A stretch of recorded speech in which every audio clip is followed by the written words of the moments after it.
Hello, hello, hello. So this is the first in your quantum linguistics preparation material, and I really want to talk about the background of it, what it's all about. I don't know if you remember, when I was a kid, I used to really love watching a program called Quantum Leap, which was a crazy American drama that involved some guy going back in time and changing time. And really, quantum linguistics is very similar. It's just that we aren't going back in time because we don't go back in time because all time is now. And this is such a weird concept, the idea that actually we can't really experience the past because it's gone and there is only now. And I can't tell you what I'm going to have for breakfast next Thursday, and yet the now of next Thursday will allow me to tell you what I'm having for breakfast. So time is a very strange thing. So at this point, or until a little bit later in this presentation, I'm going to take it out of the equation. Okay, so what is quantum linguistics? Well, really, it's shifting somebody's reality. And we are shifting from one energetic parallel to another. There are always a million different options in the present moment, and we decide or we choose which universe, which experience, to put it on a more tangible level, we are going to have based on so many different factors, based on what's going on in our brain, based on our energy, based on how much coffee we've had, based on what we have for breakfast, based on how much sleep we have, based on how excited we are about what we're doing that day, and based on our ability to let go of some attachments and some thinking. And this allows us to shift our reality. Now, quantum linguistics, everyone gets really excited about it and they want to rush in and use it with new clients. Actually, we don't. And in my personal experience, I've found that this is a technique that, although you may use bits and bobs of it early on, actually you clear the ground first. You do a lot of emotional work. And why? Why is it so important that we do that? Well, if you think about this, let's say you are you're struggling with money. Let's take money. It's a brilliant, tangible example. You're really struggling with it. There's not enough. So you've got feelings of lack. You've got feelings of not enough. You've got feelings of struggle. You've got feelings of fighting, juggling, balancing, prioritizing. So you've got all of this noise going on in the background and all of these different features in your visual awareness, in your projection of your thoughts. So you've got to ask yourself, how easy is it going to be for somebody in that state to shift immediately into a new reality of, I've just won the lottery and I've got millions of dollars, euros, pounds, whatever it is you want. Is it really that easy to shift straight from a place of lack to a place of, I'm a millionaire? Actually, it's a pretty big quantum jump. And quantum linguistics is something that you do after you've done a lot of emotional preparation with a client. You'll do a lot of emotional release, you'll do a lot of reframing, and you put them in a place where they are ready to shift. Now, you can't really control when that happens, and we all have things that we resist letting go of, and it takes practice, and then life changes. So, you've got the environment to consider. So, for somebody to be in a place where quantum linguistics is going to work at the optimum place, you want to have cleared the road ahead so that actually making that quantum leap is quite feasible. So, for example, it's really easy to shift somebody from a state of knowing what they want, not really be able to manifest it or put it into place. Let's say somebody who wants to write something and they don't find it very easy to write, or they worry too much about what other people think, or they're living by the rules of society or whatever it might be, and they feel restricted in their ability to express themselves. Actually, it's quite easy to shift somebody from that to the next, or a close quantum reality of writing every day, and just putting that in as a habit so that actually they stop thinking about it. And this overthinking, actually, I think I see many people talk about this, and I truly believe it as well. This overthinking is an addiction. It's no different to alcohol addiction, drug addiction, or caffeine addiction. This need to know why. It's really, really interesting, and it's prevalent today. So once we've formed something into a habit, actually we have no desire or no need to think about it so much.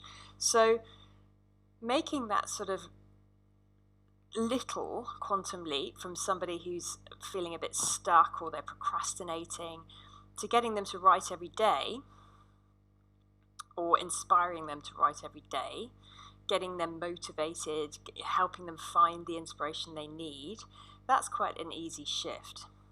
So we look at it like that, and we look at this process as something that happens over different periods. And, everyone has this idea about magic wand. Magic wand works at the perfect time. However, if there's still stuff in the way, if we haven't cleared our hedges, then actually it's not the perfect time. And as a result, there'll be no magic wand or major breakthrough moment. And people generally find it happens over time, and then we build up our experience around our new reality. So we're shifting the reality, and we're helping somebody do it in a way that matches the pace of their emotions and matches the pace of their 3 different brains. Because obviously we also want to consider our reptile brain regulating everything, and our cortex brain, which is thinking about everything. And then obviously we've got our mammalian brain, or our limbic system, which is all of our emotional well-being. And we want to really look at quantum linguistics as something that's quite holistic, i.e. we're putting ourselves in a place that gives us the optimum chance to change our frame of reference and to find our purpose and to do what we love. Because obviously the greatest purpose of all of this is finding our purpose and delivering it, because that brings us joy. So, key takeaway points from this slide: prepare the ground. Do other work first, and you'll know when it's time to deliver some of these techniques. So it's a key to help us get out of imprisoned thinking. And imprisoned thinking is something that we all have, and we constantly want to work on it.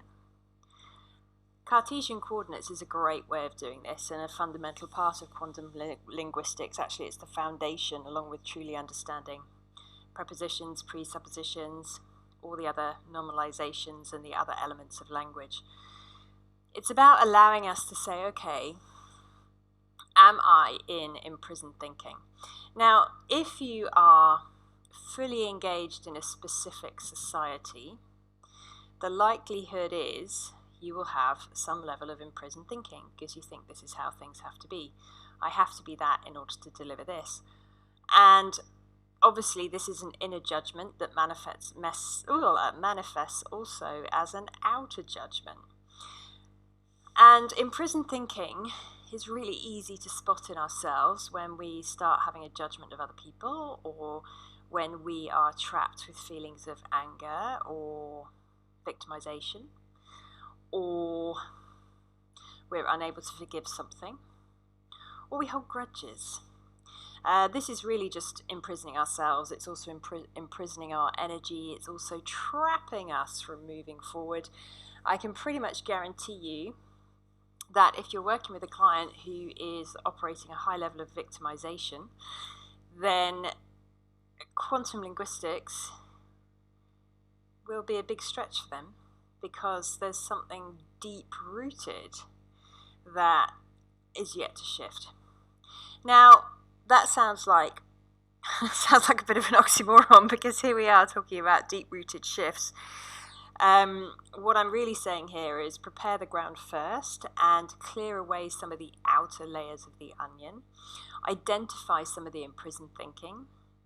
Identify your own imprisoned thinking, because we all have it to some degree, unless we're focusing to expand our thinking all the time on a daily basis. What would happen if? I wonder what would happen if. What would it be like if this were different? What would it be if that truth, that thing that I'm holding as truth, is actually not true? And just consider the fact for a moment, whatever you're watching on TV, whatever newspaper you're reading, whatever blogs you're reading, my goodness, I looked last year, I spent a long time looking at lots of different articles and blogs about what you should do, how to do this, the right way to do this, the top 10 things you need to know. And yeah, all very good from a marketing perspective.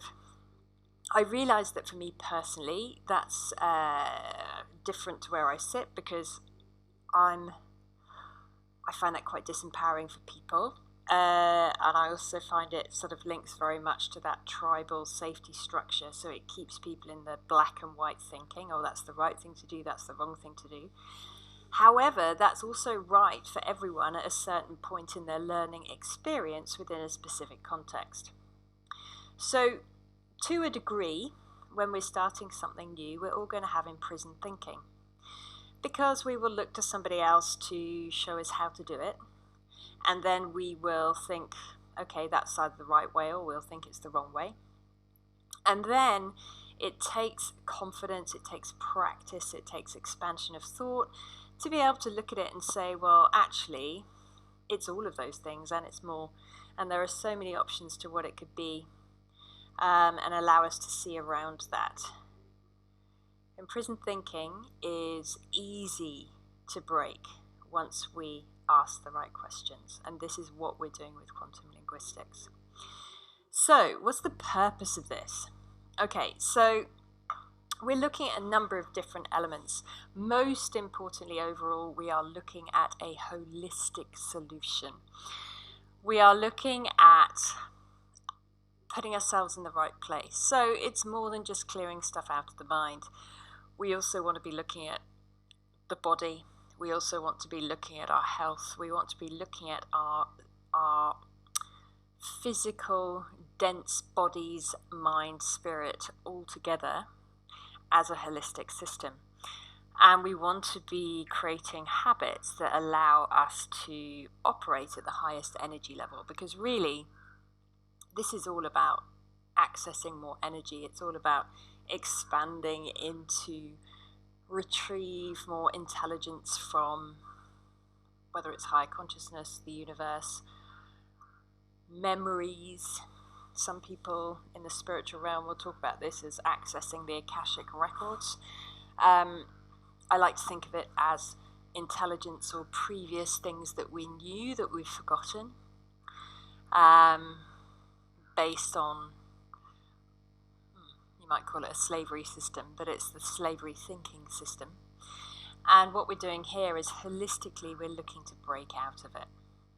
So, what are we most interested in with the client? Well, we're interested in how the client assigns meaning. As you know, we have many different structures within our consciousness and many different layers or levels to our thinking. And we've seen this with a lot of techniques that we've done before. So, for example, very simply, let's look at parts integration, where we know that at the very specific level, a behavior is entirely different from the intention. So we know that because at the abstract level, where the intention sits, it could be entirely different to the behavior.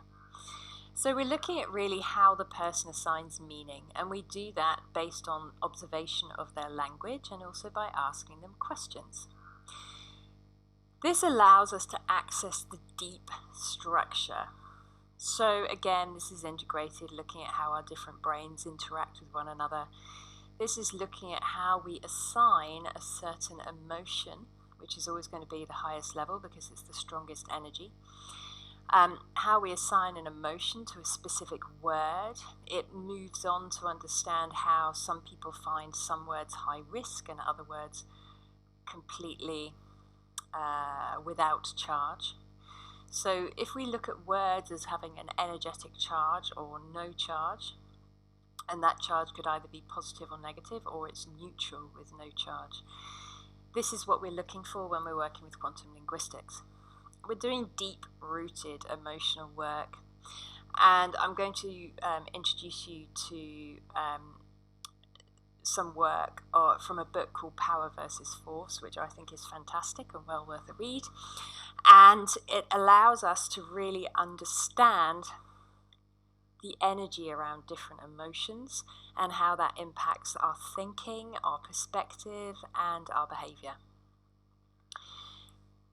As we start to understand this a little bit more, it gives us a greater insight into the client, things that may be blocking them. It also helps us with self-insight because we start to go, oh, interesting. I heard myself say that word in a specific way, or actually I felt that when I said that word. When we are reframing the client, and by the way, we're using rapid reframing with quantum linguistics, that's the purpose of it. We're doing very, very rapid shifts. So you've got to be working with somebody who has the desire to shift and the intention to shift. It creates quite a powerful energetic shift. And if somebody has an energetic shift, you will generally see it, well, you will see it quite quickly.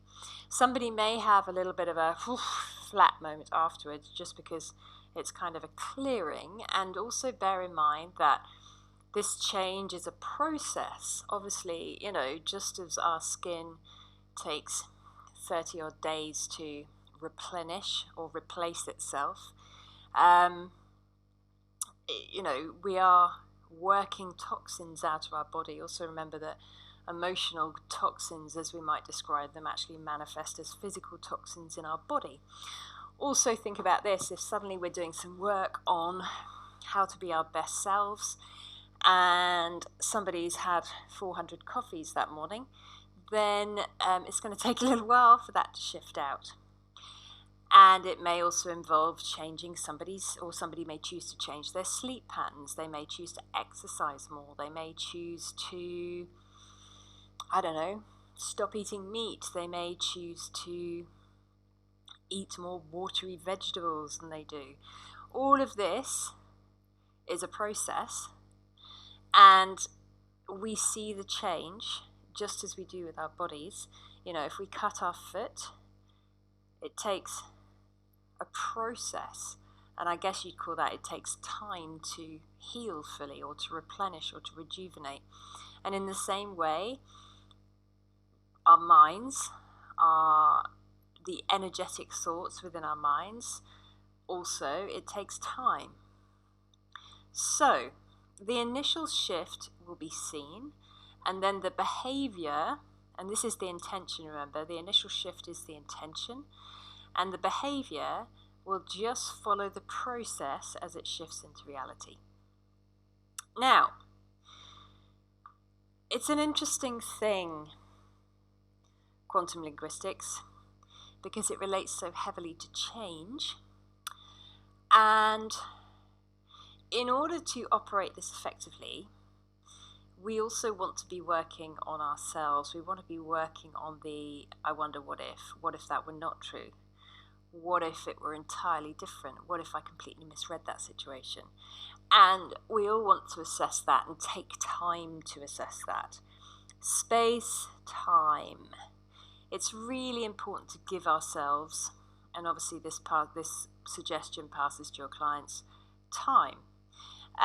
Especially as we're coming into 2019, because this is number 3 year. It's all about emotion, it's all about creation, manifestation, creativity. And as the world is changing, my goodness, the universe is changing. We're all in, we've just experienced a very strong planetary alignment. We have some very powerful new moons, and there's a lot of change happening. this is manifesting physically as well. I mean, you just have to look at what's going on with AI and development, space development. You have to look at what's coming to light, which has been previously hidden with regard to, some of the fundamentals of safety, earthquake predictions, which have been around for years and yet people have denied it. The ability to predict natural disasters. There's a huge amount of scientific and other knowledge coming to the forefront, and it's developing at a phenomenal pace. And actually, it would be so helpful if we can be in a position to step outside of the black or white. Having it's one thing or the other, and having those things as mutually exclusive in our mind and in our thought pattern is really, really unhelpful. I understand it. My goodness, I understand it because I've also done that, and I work constantly to double check if that's what I'm doing in the present moment, and to work around those thought patterns, and to try and reframe those thought patterns, and to shift those thought patterns. It's really important that we enable ourselves to see a world of colour.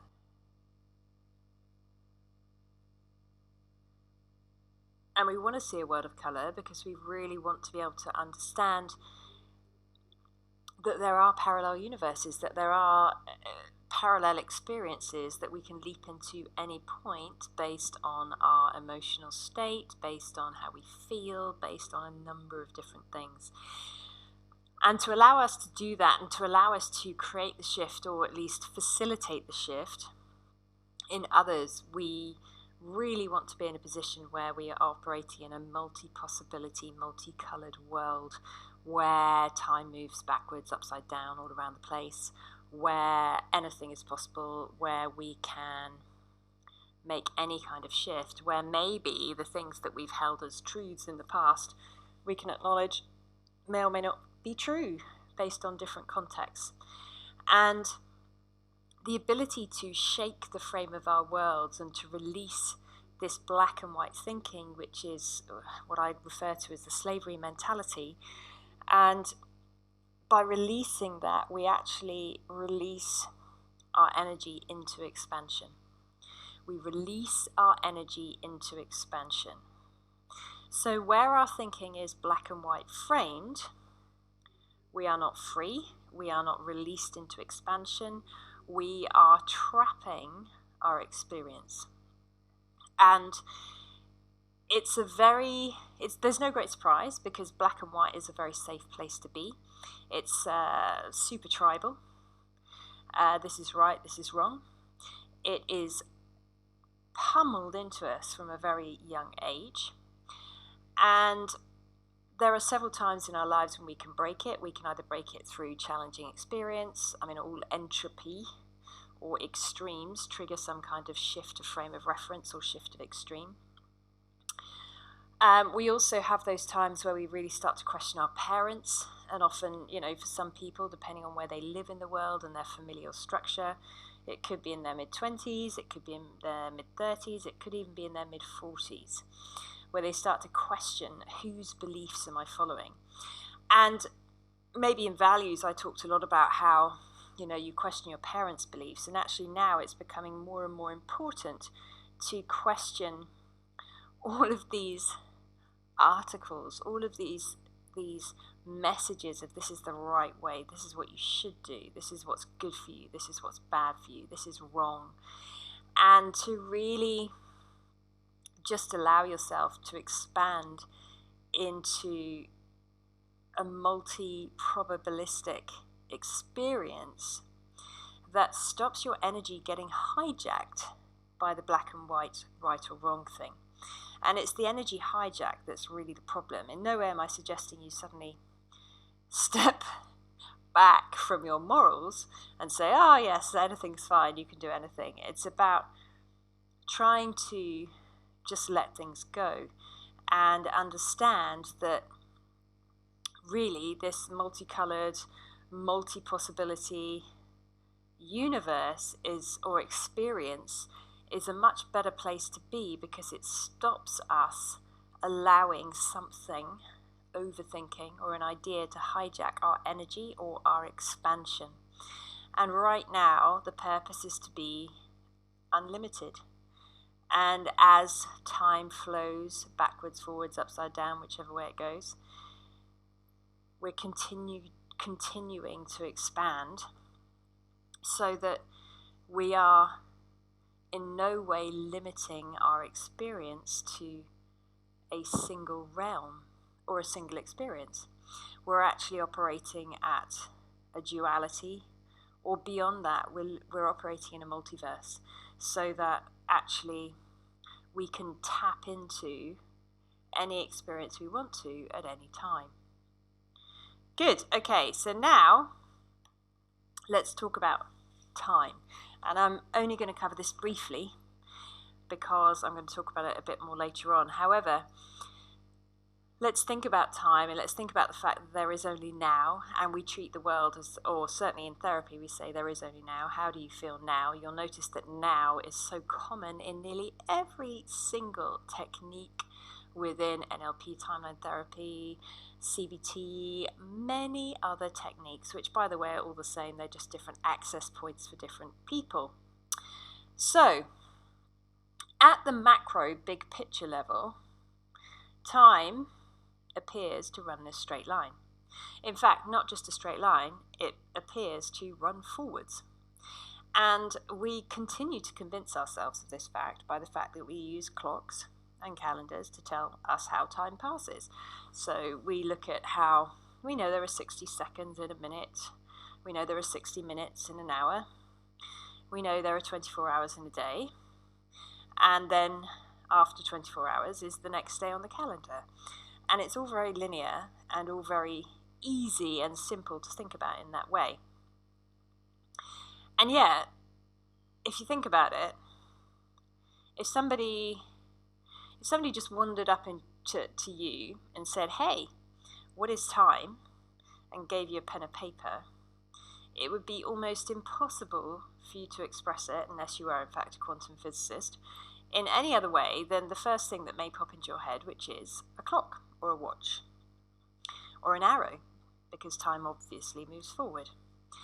And by the way, this concept is called the arrow of time, so it's quite easy to remember.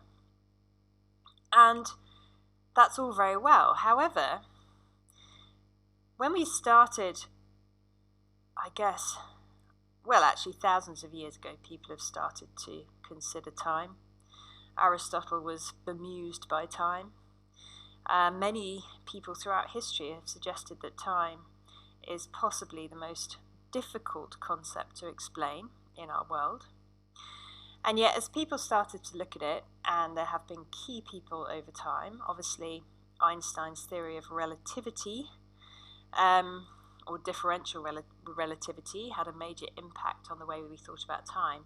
However, this came from the thought process that actually, at the micro level, and by that we mean the atomic level or the quantum level, we discover that time is not linear at all, and in fact can move backwards and forwards, or in any direction. And as a result, this gives the possibility to the multiverse reality, or multiple dimensions that exist at the same time. So it can be so tricky because we have been so well programmed to think of the arrow of time and time as such a linear function. It can be a real stretch or a quantum leap to allow us to notice that actually time passes at different rates depending on what we're doing. Time passes. There was a quote that was suggested, Einstein suggested it, I'm sure I've mentioned it before, and actually I wonder if Einstein ever did say it. However, he said, time passes very differently when you're talking to a pretty girl or to when you're sitting on a hot stove. And obviously our experience of the now has a major impact on our perception of time. Okay, so the next thing I want to talk about is some background information about the brain. I know I've been waffling on about 3 different brains, and I want you to understand how our three different brains actually interact all the time. And our reptilian brain, which is our regulatory system, obviously it's our lizard brain, it helps us become aware of, when we're cold, or when we're hot, or when we're hungry, or a basic physical need. And this is our very, very old reptilian brain. And obviously our reptilian brain also has an awareness of physical risk or the potential for physical harm, because all I have to do is look on the wall and watch geckos, which are running everywhere. I love them. And when one of my cats wanders in, the gecko's pretty much aware that it wants to move a little bit quicker towards the ceiling rather than towards the cat's paw. And this is what the reptilian brain does for us. It's the regulatory manager of our bodies and of a safety, our sort of core need for safety, protection. And it will have an adrenaline or a fight or flight awareness, just as I've described with the gecko and my cat. And then we have what we call the mammalian brain, or our limbic system, and this is where we are processing our emotions. And obviously our emotions are also impacted by our reptilian brain, because the gecko on my wall, if that gecko were a human and my cat were in fact a lion, then it's going to have an awareness initially, maybe because of the size of another energetic being in the room, that there may be something bigger than it in the room. As a result, that fight or flight adrenaline rush will kick in. Then it will trigger something in the limbic system. And in the limbic system, that may be a number of different emotions, ranging from surprise to shock to fear to terror, who knows, to awe. And actually, that then will trigger the cortex part of the brain, which is the thinking part of the brain. Now, imprisoned thinking, I'm flying to imprisoned thinking again. The cortex part is where we have this thinking addiction. As we have become more sedentary in our lifestyles, as we are sitting and thinking, as we have overcomplicated everything. And I don't know if you've noticed, Western society just truly celebrates complexity. And we all think we're terribly clever when we deliver something fabulous and complex. And actually,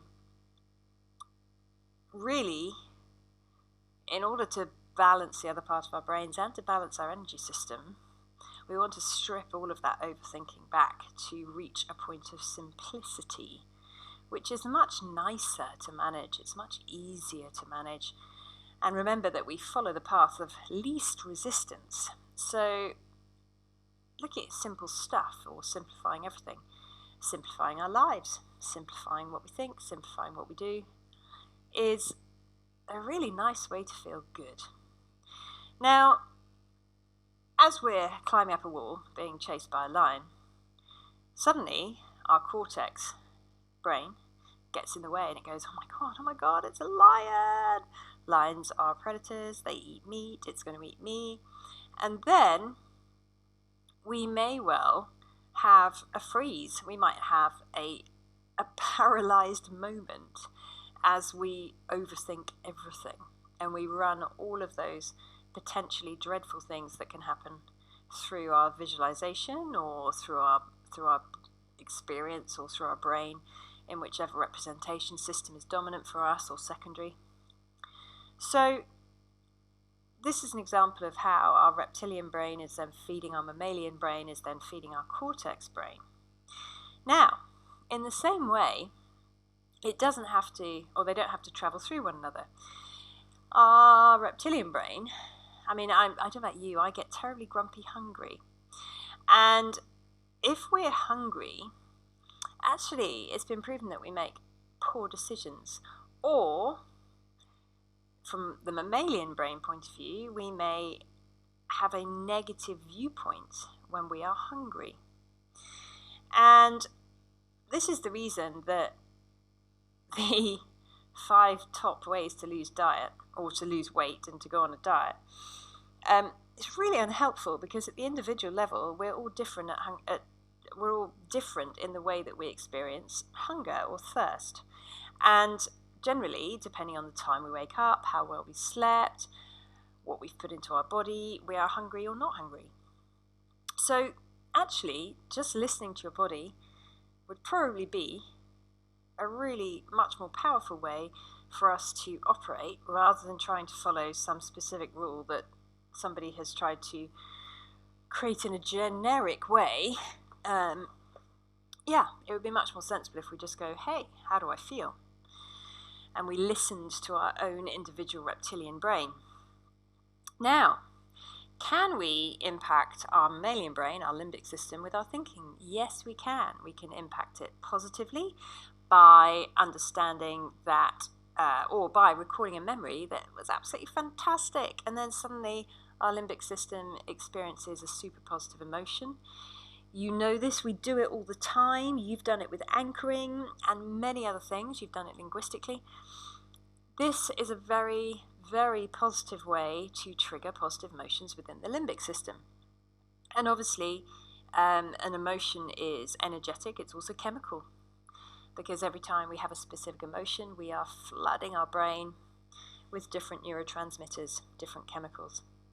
In the same way, if we continue to watch terrible news, or we allow our thinking to be hijacked by a certain thought pattern, something that we are refusing to let go, that is negative for us, or we're creating even more negativity from an original thought, then this is the way that our overthinking, or our addiction to thinking, is impacting our mammalian brain. And it's making us feel sad, or apathetic, or angry, or guilty, or whatever it might be. And guess what? That then impacts our reptilian brain, because our reptilian brain's being flooded with all of these neurotransmitters. It's making us tired, and it's going, oh my God, am I hungry? Am I this? I don't understand what's going on. And all of the regulatory systems within the reptilian brain are messed up. So we're always trying to think about this holistic viewpoint, not just in our brain, because also remember that our reptilian brain is monitoring or regulating our bodies, and obviously our environments, as is, the environments that we choose impact the whole system. Okay, so that's what we have to understand about the brain. Now let's have a think about how we encode experiences. And the real takeaway from this slide is to help you understand that, or to really help you sort of notice that we categorize by space or time. Space is where something happened, or in which context something happened. And we notice that from the prepositions. Time is the when it happened. The matter, so the what was involved, and we recognize this from nouns or nominalizations, abstract nouns frozen in time. And then we look at energy. The how did this happen? The why did this happen? Obviously the energy, think how much, going back to this idea of energy hijacking, if we spend all of our world, sorry, let me just rephrase that. If we spend all of our experience thinking how or why, or how did that happen, or why did they do that, then how much of our energy is actually being hijacked outside of our personal whole? Quite a lot. And interestingly, this teaches us very much about the people who need to know. They need to know what happened. I was watching something the other day, I think it was Eckhart Tolle. He was doing a really interesting interview, and he was talking about he was helping somebody understand how to stop overthinking. And he gave a good example, or he stole a good example from Buddha. And Buddha's saying, if you're shot with an arrow, your top concern really is to remove the arrow and to improve your immediate experience. And yet, oddly enough, most of us immediately look around and go, well, where did that arrow come from? Why did this happen? How did this happen?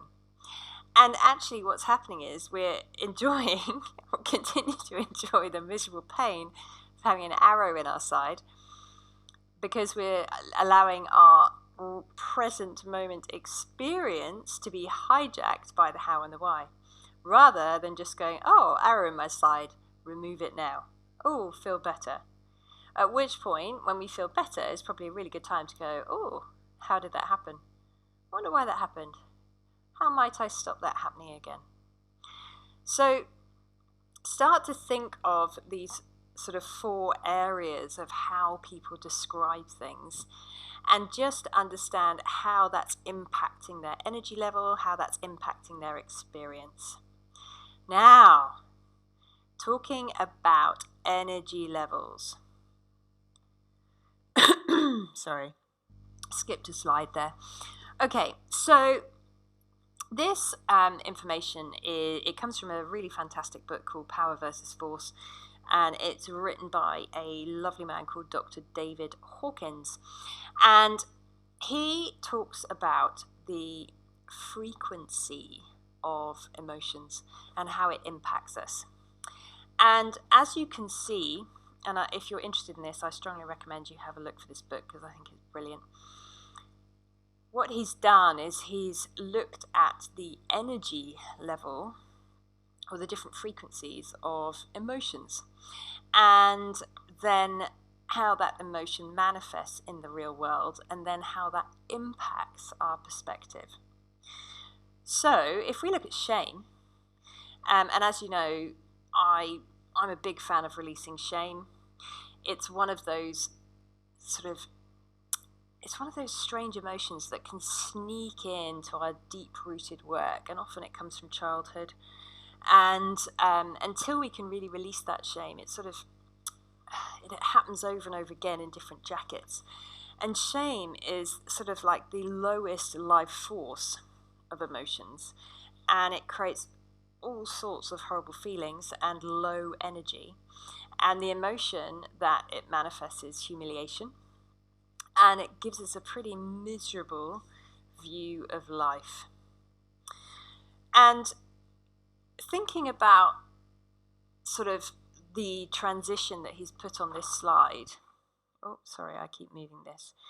Thinking about the transition that he puts on this slide, what's really interesting for me is that once we hold a life view or an emotion, we create that, we recreate that in our environment. And this is the reason I'm talking about how important it is to let go of so much and to release and do the work before you do a quantum shift. Because once we're releasing these kind of lower level or lower scoring emotions that really impact our energy, we are making it less and less possible for our energy to be hijacked by another person or by our thinking. And by the way, when I say another person, I mean our focus on another person, because obviously our energy is our energy, it's not stolen. What is influenced is our focus and where we put it. So let's just work up from the bottom. So we've got shame, guilt, apathy, pretty flat emotion, grief, fear, obviously fear can be quite paralyzing, desire, quite interesting, right? A craving. And guess what? Desire, he's talking about desire from a place of lack. Oh, struggling, not enough money, worried about money. Oh, I want to win the lottery. Oh, yeah. Ooh, it's a low energy. Can you match it? Very tricky to do a quantum leap from lack or desire or craving to super high energy, peace, joy. Pretty hard. Anger and pride go hand in hand. Pride obviously heavily linked to the ego, and it's also really, I don't know if you've noticed, if you look at the sort of bottom layer of these emotions, they're really linked to this black and white viewpoint, the right or wrong viewpoint. And as we move up into courage, courage is where, instead of sort of looking at new things as frightening, we look at it and say, we'll try. Well, we're just gonna do it, and we'll see what happens. And if it fails, or we didn't get the outcome we expected, then hey, we'll try it a different way. We will take the feedback and we will rework it. Neutrality, I love neutrality. Neutrality is such a heavenly place to be because it creates a lovely feeling of trust and satisfaction. It's actually really, for me personally, linked to peace, even though peace is beyond on this chart. This neutrality of feeling, yeah, here I am, is really lovely. Willingness. I am willing to serve. How can I serve? I've already got trust in place, so I can be hopeful and optimistic. And it's interesting, the word hopeful, because I think I generally talk about this. Hopeful can often come from a sort of a place of desperation, whereas hopeful, in an optimistic sense, is a really kind of like, wow, well, I really, really hope that works. And actually, if I don't get the outcome I want, well, I'll try it a different way. And I'll know that actually maybe going in a different direction will serve me and other people better. Acceptance. Now, this is tricky for all of us. Forgiveness. Obviously, the first person we want to forgive is ourselves, because if we forgive ourselves, it makes us much more open to forgiving other people. Then we have reason. So understanding. Really, he means purpose here. And then we have love. And love is such a fantastic emotion. And actually, this has nothing to do with romantic love. It's a feeling of, in my personal opinion, extreme gratitude. Just feeling like, wow, this is amazing. I get it every morning when I sit in Sri Lanka and I see the sunlight trickle through the trees. I cannot explain it. I cannot put it into words. All I know is that I am so grateful for that light energy in my visual experience. It creates a feeling of deep, deep love. Joy, peace, and enlightenment are the three up at the top. And joy is so energetic. I mean, it's a bouncing feeling. And it's not manic. I don't know if you've noticed that there's a lot of manic out there, which is almost the converse of stress. It's almost like the same energy of extreme anxiety mixed with relief. Whereas joy is much higher energy, and it makes your hair stand on end. It's just such an incredible vibration. And peace and enlightenment. So, yeah, have a look at this. I think it's really interesting. The book is called Power versus Force. I think it's well worth a read. Check it out. Okay, so emotional background. Oof. Okay, so the first thing that we want clients and us to let go of is a feeling of victimization. Very difficult to move anywhere from victimization. Or sort of this it creates a complete stuck state, basically. And it's really, really important to work on it. And just to have the intention of letting go of all negative emotions and understanding. I've talked to so many people, and actually even last week I had a client and I was asking her, does she really want to let it go? And actually it's almost like this fear to let negative emotions go. And I guess it's comfort zone. Because if I let go of that, what will happen? I've had it for such a long time. I've always felt this. You notice the big picture language. Letting go of victimization and powerlessness and helplessness is really, really important as we prepare for quantum linguistics. Forgiveness is just incredibly important. You'll notice that I do a lot of this work in timeline therapy. In the first week of Master Practitioner, can you forgive yourself? And I ask this always at this level of training, because this is such an expansion when we choose to forgive ourselves. Now, attachment. This goes back to the black and white thinking. Let's expand beyond the black and white thinking and think about categorization.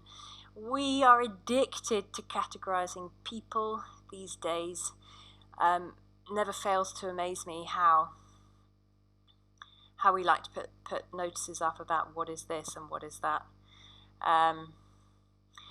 Because I guess it's a nanny state. I guess we have to sort of be told how to behave these days. I really, it's a little bit beyond me. This idea that we have to put a label on everything. And this labeling creates us creates a very stuck state. It is a restriction on our thinking. It stops expansion. So as we overthink things, as we overlabel things, as we need to categorize everyone into a different sector, really, really unhelpful, because as you know, we are all many things. We all wear many hats. We are all many people. And not only do we have our many hats and our many facets, we also have our many realities. So really, we are one big multiverse ourselves. So labeling is a little bit unhelpful. And we want to be thinking about ourselves, our holistic energy, us as a whole. So obviously we do a lot of work on the mind. And then we also want to think about what's the other things that are impacting our energy levels. I was really interested, last year I was reading some stuff about Nikola Tesla. And I was so interested to understand his reasoning for not eating meat. And I was interested because this is something that happened to me a couple of years ago, and I just stopped eating meat. Actually, Sri Lanka, the way that meat is produced here in Sri Lanka, which is a very honest way, you go to a chicken shop, you pick out a chicken, and they kill it and skin it and give it to you in a warm bag. Now, which I think is brilliant and very honest, and so different from my previous experience of supermarket shopping. Never liked the butcher as a kid. And it made me think, you know what? Oh, I don't want to be doing that. Now, for me, it was an emotional shift. Tesla looked at it an entirely different way, and my goodness, I can see his logic, because what he's saying is, everything, the power of everything in life comes from the sun. So why on earth would you choose to eat second-hand food? And you think about it and you're like, oh yeah, so you grow all this grain to feed an animal, and then effectively you're eating the second-hand food. So his point was, why would you choose to reduce the amount of energy intake in your food when you could eat food that's closer to the sun and have a lot more energy? And yeah, you may or may not be aware of his thinking. I just thought it was a very interesting way of looking at it, and I really enjoyed it, because it also allowed me to think, well, hey, maybe this is also a shift in me, starting to feel like I want more energy. I want to feel better in my body. The other thing is acidity versus alkalinity. Everyone talks about eating alkaline foods, and the reason is that they allow us to reduce the amount of energy we have to produce, whereas if we eat acidic foods, so a lot of sugar, for example, booze, other acidic foods, then our body has to work a lot harder to create energy.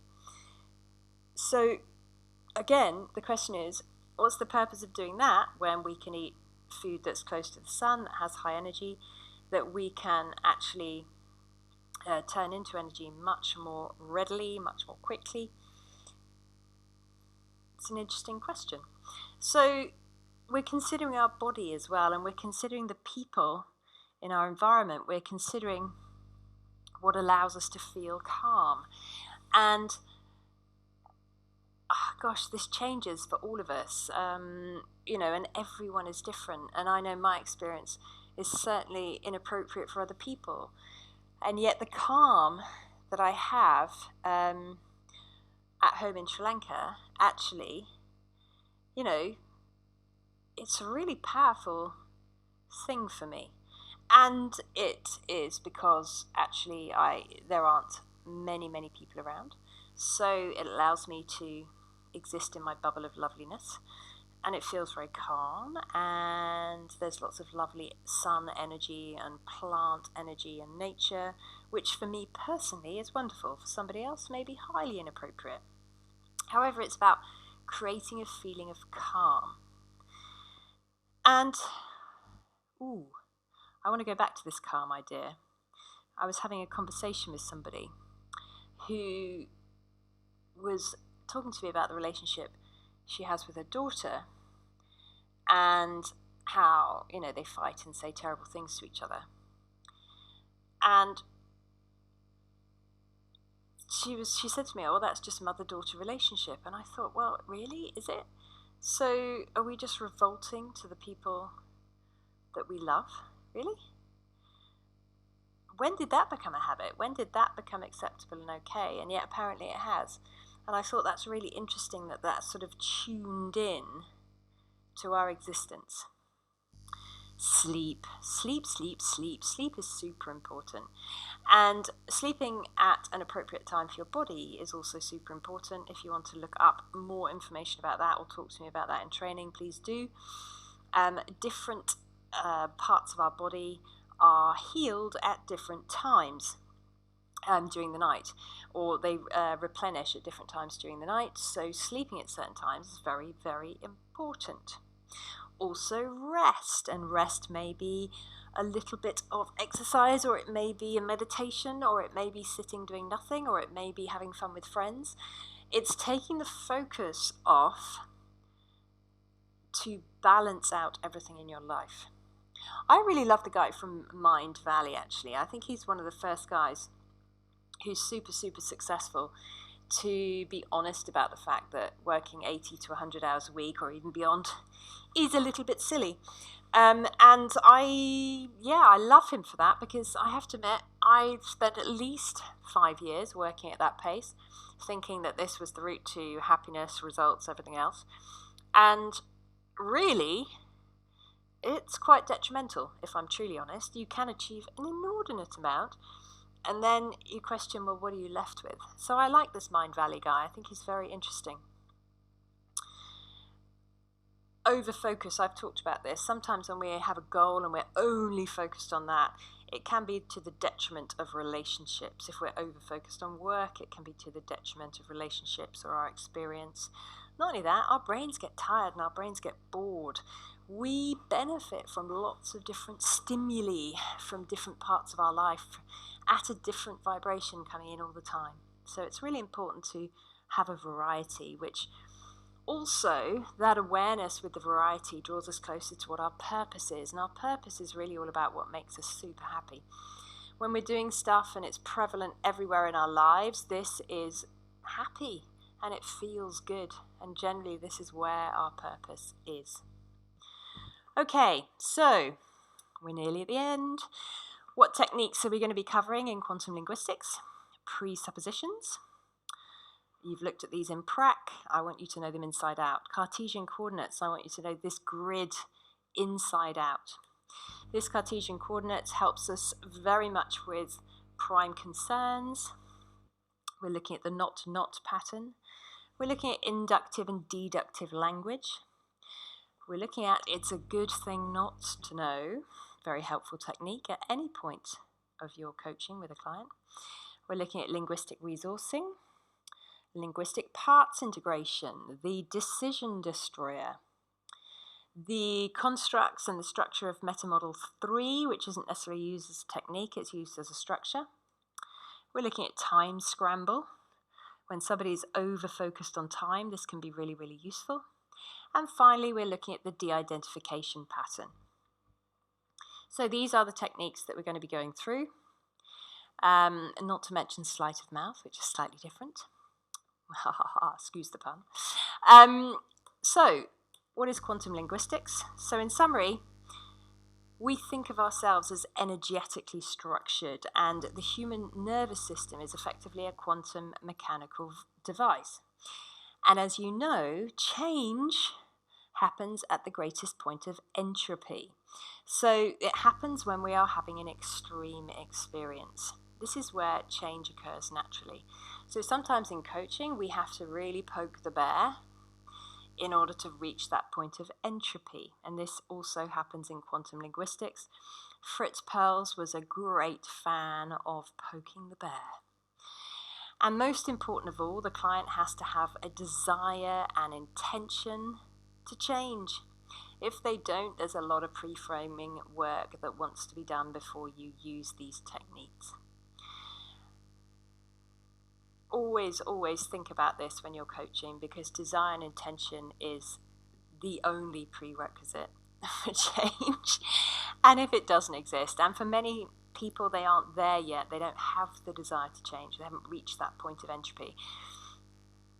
If they don't have the desire, no matter what technique, no matter what you use, whether it's hypnotherapy, cognitive behavioral therapy, NLP, timeline therapy, acupuncture, anything will not work, because it isn't the thing that makes the change, it's the desire and the intention of the client.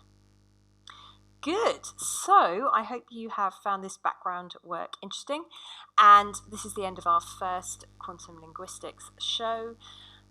Enjoy, read around the subject, let me know if you have any questions, and the next one will be with you shortly.